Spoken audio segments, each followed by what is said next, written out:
તો નીતિ આયોગના સીઈઓ અમિતાભ કાંતના કાફલાને અકસ્માત નડ્યો છે। અમદાવાદના અદાણી શાંતિગ્રામ નજીકના બ્રિજ પર આ બનાવ બન્યો। કોઈ કારણોસર એક બાદ એક 12 ગાડીઓ એકબીજા સાથે ટકરાઈ હતી। અકસ્માતને પગલે કેટલીક કારને નુકસાન પહોંચ્યું છે। સદનસીબે આ ઘટનામાં કોઈ જાનહાનિ નથી થઈ।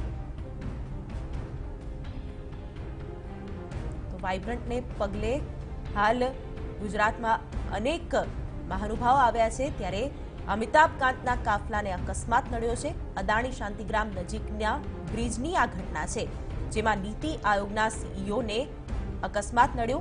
નીતિ આયોગના સીઈઓ અમિતાભ કાંતના કાફલાને અકસ્માત નડ્યો અને એક બાદ એક એવી 12 ગાડીઓ એકબીજા સાથે અથડાઈ હતી। સંવાદદાતા સચિન પાટીલ ફોનલાઈન પર જોડાઈ ગયા છે। સચિન, આ ઘટનાને લઈને વધુ શું માહિતી? શિવાની, જે સમગ્ર ઘટના બની છે, ઘટના અડાલજ બ્રિજ ઉપર ચડતી વખતે જ્યારે કોન્વોય ત્યાંથી જઈ રહ્યો હતો અને જે નીતિ આયોગના જે સીઈઓ છે અમિતાભ કાંત, એમનો આ કોન્વોય હતો અને કોન્વોયમાં જતી વખતે બ્રિજ ચડતી વખતે જ એક કાર ચાલકે અચાનક બ્રેક મારતા સમગ્ર ઘટના બની હતી।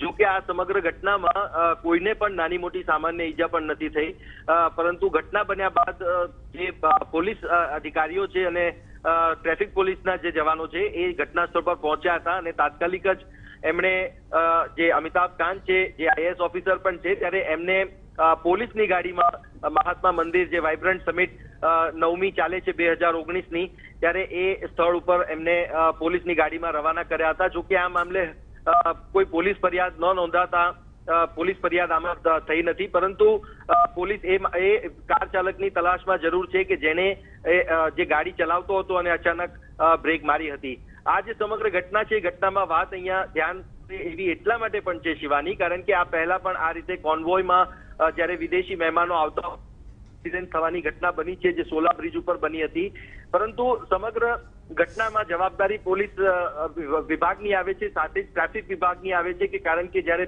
વીવીઆઈપી મુવમેન્ટ અને વીઆઈપી મુવમેન્ટ જ્યારે થતી હોય એવામાં ટ્રાફિક અને જે વાહનોનું જે સુચારુ રૂપથી એનું સંચાલન થાય એ ખૂબ જરૂરી છે, કારણ કે આ પ્રકારની ઘટનાઓમાં કોઈનો જો જીવ જાય કે કોઈને ઈજા થાય તો એમાં ગુજરાત તેમજ સાથે સાથે ભારતની જે લો એન્ડ ઓર્ડર અને જે ટ્રાફિક વ્યવસ્થા છે એના ઉપર પણ સવાલ ઉભા થાય છે। પરંતુ આ સમગ્ર ઘટના છે, ઘટનામાં હાલ કોઈને સદનસીબે કોઈ ઈજા કે જાનહાનિ નથી થઈ, એ એક સારા સમાચાર છે। જી સચિન, આભાર સમગ્ર માહિતી માટે। તો એક કોન્વોય સાથે આ ગાડી જઈ રહી હતી, તેમાં નીતિ આયોગના અમિતાભ કાંત પણ એ ગાડીમાં હતા, ત્યારે અદાણી શાંતિગ્રામ પાસે નીતિ આયોગના સીઈઓને અકસ્માત નડ્યો।